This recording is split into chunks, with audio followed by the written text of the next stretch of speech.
before we start our discussion for today, let's have first a short prayer. Let's bow our head and feel the presence of God. Amen. Once again, good morning, class. So before you take your seat, kindly pick up the trash under your chair and please arrange your chair properly. So how are you today? Okay, I'm glad that you are all fine. So who is absent for today? Okay, very good. I'm glad that you are able to join our discussion for today. So since we are just starting our discussion for today, let's have first our drills. So I have here some flashcards.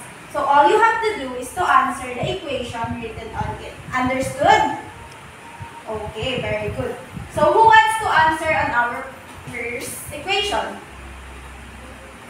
Yes, Anna? Okay, very good. 40 divided by 4 is 10. How about our next equation? Yes, Marielle? Okay, very good. 80 divided by 8 is 10. How about our next equation?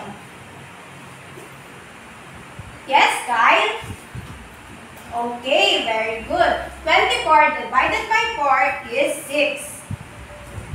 How about our last equation? Yes, Jenny? Very good. 32 divided by 8 is 4. Now, I have here an activity. So, I will read it first. Then after that, I will be going to call 3 students to answer the guide question. Understood? Okay. So, Paul and Jane is having a hard time arranging the notebook in their store. She wanted to arrange the 80 notebook into 10 rows. Was it possible for her to arrange it equally? So can we help Paul and Jane to arrange the notebook in their store? Okay, very good. So who wants to answer the question number 1? Yes, Kyle? Okay, very good. So the question is, it is possible for Paul and Jane to arrange the 80 notebook in their store equally? Okay. So how about the question number 2? Yes, Marielle? Okay, we can use division as an operation since the question is it possible for Paul and Jane to arrange the notebook in their store? So how about the question number 3? Yes, Philip? Very good. The answer is A. Very good, class. Now I can see that you are all ready to jump into another activity. So are you all excited to answer another activity? Okay, very good. I can see that you are all eager to learn in this morning. So again, I have here an activity. So again, I will read the scenario first. Then after that, I will be going to call 5 students to answer the following question. Understood? Okay. So, Amber is walking through the park. Upon walking, she saw 8 children fighting over the bag of the candy that has 40 pieces inside. She wanted to help the children to get an equal number of candy. So, can we help Amber to solve the children's problem? Okay, very good. So, who wants to answer the question number 1? Yes, Kaisil? Okay, very good. The question is, how many candies will children receive in an week 1? How about the question number 2? Yes, Riza? Okay, very good. We can use division as an operation. How about the question number 3? Yes, Kai? Very good. So the each children will receive 5 candies each. How about the question number 4? Yes, Maria? Yes, they will receive equal numbers since 40 divided by 8 is 5. How about the question number 5? Yes, Jenny? Yes, Amber helped them to solve their problem since, like what we said earlier, each children will receive 5 candies.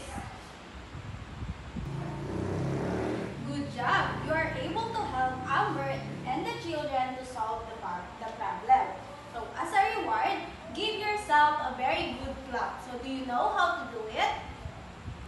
No. So here's how you do it. 1, 2, 3. 1, 2, 3. Very good, very good, very good. So it's your turn. Now, are you still with me, class? Okay, very good. Because now we will be having another activity. Are you ready? Okay, very good. I have here 5 equations. I will be going to call 5 students to answer this equation on the board. Understood? Okay. Kyle, you are the number 1. Krisa, the number 2. Elaine, number 3. Risa, you are the number 4. And for the number 5, Camille. So, can you go on the board and solve the following equation? Okay. Okay, let's check your answer. So, 380 divided by 4 is 95. Is Kyle's answer correct? Okay, very good. How about 760 divided by 8? Is 95 correct? Okay. How about 1,520 divided by 8?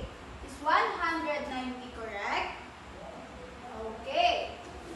How about 1,564 divided by 4? Is 391 correct? Okay. And for the last number, 632 divided by 8, is 79 correct? Okay. Very good, class. I can see that all of you are ready to jump into another discussion. So, are you ready to jump into another discussion? So, but before that, let's read first our objectives. So, at the end of the lesson, the student must be able to first identify whether the number is divisible by 4 and 8. Second, use divisibility rules for 4 and 8 to solve the real-world mathematical problem, including determining if the numbers can be evenly divided. And the third one, appreciate the importance of divisibility rules in daily activities. Are you ready, class? So our topic for today is all about divisibility rules for number 4. But before that, let's define first what is divisibility rules. So, a divisibility rules is a simple way of determining whether a given number is divisible by another number. It can be used to quickly find the factors of a given number. Divisible by another number means the number can be divided by another number without any remainder. It says that divisibility rules will help us to identify whether the given number is divisible by another number without actually carrying out a division process. Do you understand, class? Now, let's proceed to our topic, which is the divisibility rules for number 4. But before that, let's define first what is divisibility rules for number 4. So, if the number formed by the last 2 digits of a number is divisible by 4, then the number is divisible by 4. And if a number ends with 2 zeros, meaning the number is divisible by 4. So, here's the step on how we can determine whether the number is divisible by 4. So, first, look at the last 2 digits of the number. And the second one, look if the last 2 digits is divisible by 4, such as 12, 16, 20, and 24. Then, the whole number is divisible by 4, or if the number is not divisible by, if the last 2 digits of a number is not divisible by 4, then the whole number is not divisible by 4. Now, let's try. Let's have 312. So, let's look at the last 2 digits of the number. What is the last 2 digits of 312? Yes, Kyle?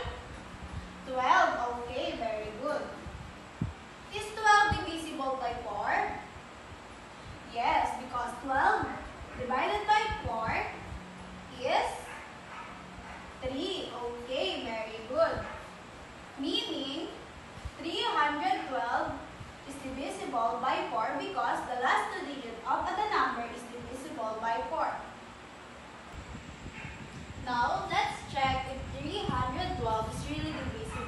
4.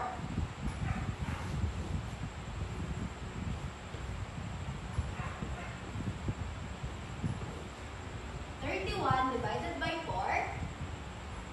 7. Very good. 7 times 4. 28. And 31 minus 28 is 3. Let's bring down the number 2. 4 divided by 32 is 8. 8 times 4 is 32. 32 minus 32 is 0, meaning 312 divided by 4 is 78. Now let's have another example. So let's have 1,400. It says that any number that has two zero in the last two digit is divisible by 4. Is 1,400 has 2 zero in the last two digit? Yes, so meaning 1,400 is divisible by 4. Do you understand, class? So to test if you really understand our discussion for today, let's have another activity. Are you excited? Okay. Now, I will read first the scenario. Then after that, I will call one student to read our direction, okay? So, Mrs. Guzman, a grade 5 teacher, assigned her student to find which of the following given number are divisible by 4. Jenica, can you read our direction? Okay, thank you. So, your task is to help Mrs. Guzman's student to find which of the following given number are divisible by 4. So, you are only given 5 minutes to find which of these following numbers are divisible by 4. Understood? So your timer start now. Class, your time is over. Let's check if your answer is correct. 4,376 is divisible by 4. 340 is also divisible by 4 because 40 is divisible by 4. And 400 is divisible by 4 since it ended with the last, since the last two digits of the number is 0. Very good, class. I'm glad that you are able to learn in our discussion for today. So, let's move on to our next discussion.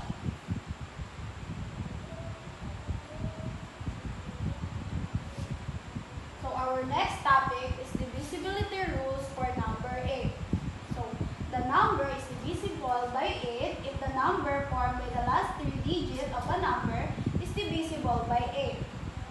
And also, if the last three digits of the number is ended with 30, meaning the whole number is divisible by 8. So, here's the step on how we can determine whether the number is divisible by 8. First, look at the last three digits of the numbers. Second, if this three digits form a number that is divisible by 8, then the whole number is divisible by 8.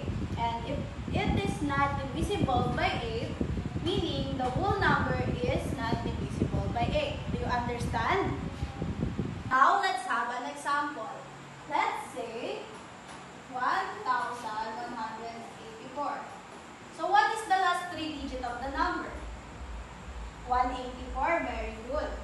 So, 184 divided by 8. 18 divided by 8 is 2. 2 times 8 is 16. 18 minus 16 is 2. So, let's bring down the number 4. 24 divided by 8 is 3. 3 times 8 is 24. 24 minus 24 is 0. So the answer is 23. Is there any remainder? None. So meaning 184 is divisible by 8. 184 is divisible by 8, meaning 1,184 the last 3 digits of the number is divisible by 8. So do you understand, class? Okay, very good. So now again, to test if you really understand our topic for today, again, I have prepared here an activity. So are you excited, class? Okay, very good. Again, I have here an activity. Maria, can you read the direction? Okay, thank you. So I'm going to call 5 students to answer the following. Okay? Kyle, you're the number 1. Risa, number 2. Number 3, Kaisil. Number 4, Maria. And number 5, Mariel. Can you go on the board and answer the following? Now let's check if their answer is correct. So 308, 3,184 divisible by 8. Yes, so very good. Is 3,600 divisible by 8? Yes, correct. Is 4,860 divisible by 8? No, very good. Is 1,000 divisible by 8? Yes, it says that any number that ends with 30 is divisible by 8. Is 9,726 divisible by 8? No. Very good. Very good, class. It seems that you already understand our discussion for today. So now, let's have another activity. Title, Answer Me. So the direction is, shade the corresponding column to identify whether each number in the first column is divisible by 4 and 8. Copy the table with your answer on a separate sheet of paper. So I will give you only 3 minutes to complete or to answer the table, okay? Okay. Your time is up, class. Pass your paper on the center aisle and pass it forward. Class, before we sum up our discussion, let's have first this activity. So, I will read it and then after that, you will answer the given question, okay? Okay. So, Teacher Kaisil is expecting 48 students in a school year 2024-2025. In preparation, she wanted to arrange the chair into 8 rows. Would it be possible for her to arrange the chair equally?